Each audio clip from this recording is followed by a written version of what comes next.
साथियों, 22 अप्रैल को जम्मू कश्मीर के पहलगाम में आतंकियों ने मासूम देशवासियों को जिस बेरहमी से मारा है, उससे पूरा देश व्यथित है। कोटि कोटि देशवासी दुखी हैं। सभी पीड़ित परिवारों के इस दुख में पूरा देश उनके साथ खड़ा है।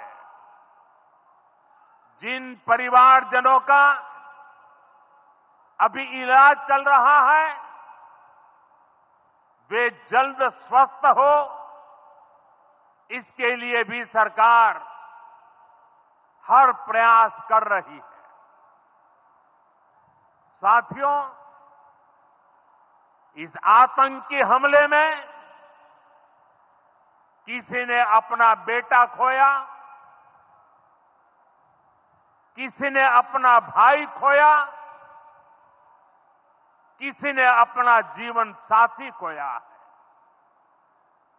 उनमें से कोई बांग्ला बोलता था, कोई कन्नड़ा बोलता था, कोई मराठी था, कोई ओडिया था, कोई गुजराती था, कोई यहां बिहार का लाल था। आज उन सभी की मृत्यु पर करगिल से कन्याकुमारी तक हमारा दुख एक जैसा है, हमारा आक्रोश एक जैसा है। ये हमला सिर्फ निहत्थे पर्यटकों पर नहीं हुआ है।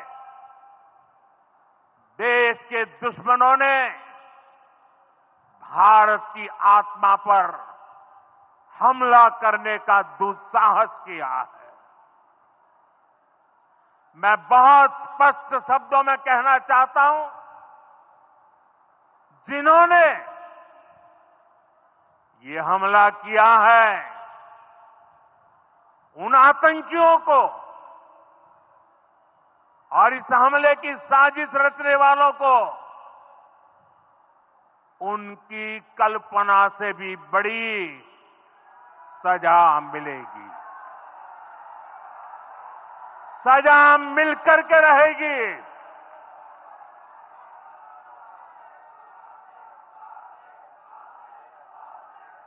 अब आतंकियों की बची खुची जमीन को भी मिट्टी में मिलाने का समय आ गया है।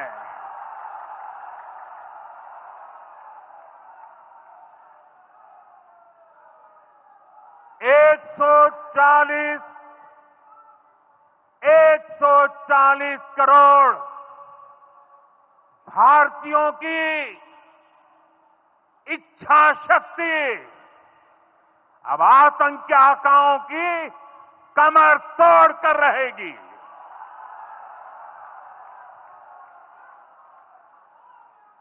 Friends, today from the soil of Bihar, I say to the whole world,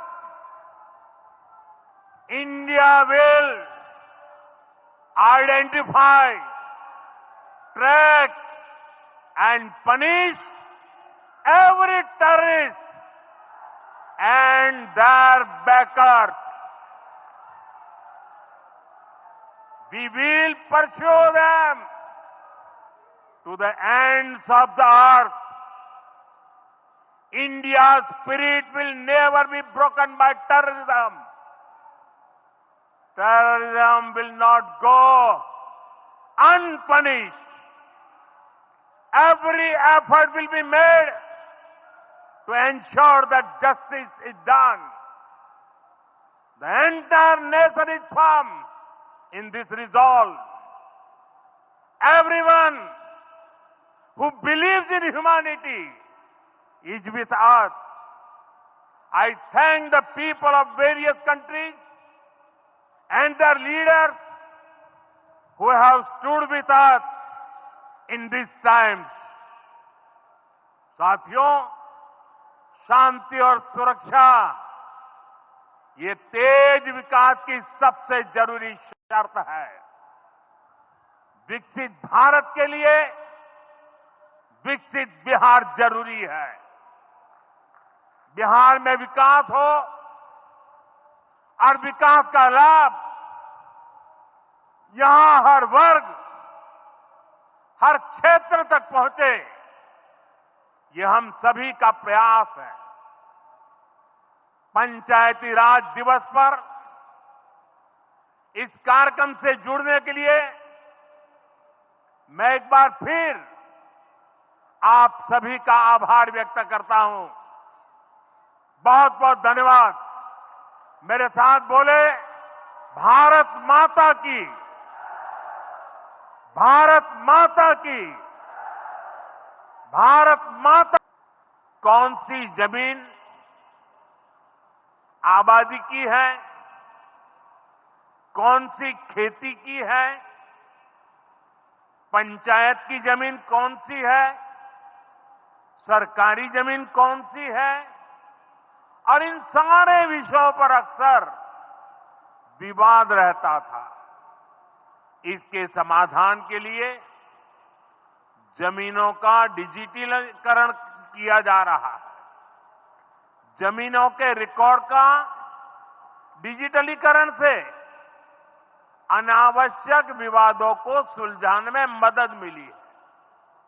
साथियों, हमने देखा है कि पंचायतों ने कैसे सामाजिक भागीदारी को सशक्त किया। बिहार देश का पहला राज्य था जहां महिलाओं को इनमें 50% आरक्षण की सुविधा दी गई, और इसलिए मैं नीतीश जी का अभिनंदन करता हूं। आज बहुत बड़ी संख्या में गरीब, दलित, महादलित, पिछड़े, अति पिछड़े समाज की बहन बेटियां बिहार में जनप्रतिनिधि बनकर सेवाएं दे रही है, और यही सच्चा सामाजिक न्याय है। यही सच्ची सामाजिक भागीदारी है। लोकतंत्र ज्यादा से ज्यादा भागीदारी से ही समृद्ध होता है, सशक्त होता है। इसी सोच के साथ लोकसभा और विधानसभा में महिलाओं के लिए 33% आरक्षण का कानून भी बनाया गया है। इसका लाभ देश के हर राज्य की महिलाओं को होगा। हमारी बहन बेटियों को ज्यादा प्रतिनिधित्व मिलेगा। साथियों, देश में महिलाओं की आय बढ़ाने के लिए रोजगार, स्वरोजगार के नए अवसर बनाने के लिए सरकार मिशन मोड में काम कर रही है। बिहार में चल रहे जीविका दीदी इस कार्यक्रम से अनेक बहनों का जीवन बदला है। आज ही यहां बिहार की बहनों के स्वयं सहायता समूहों को करीब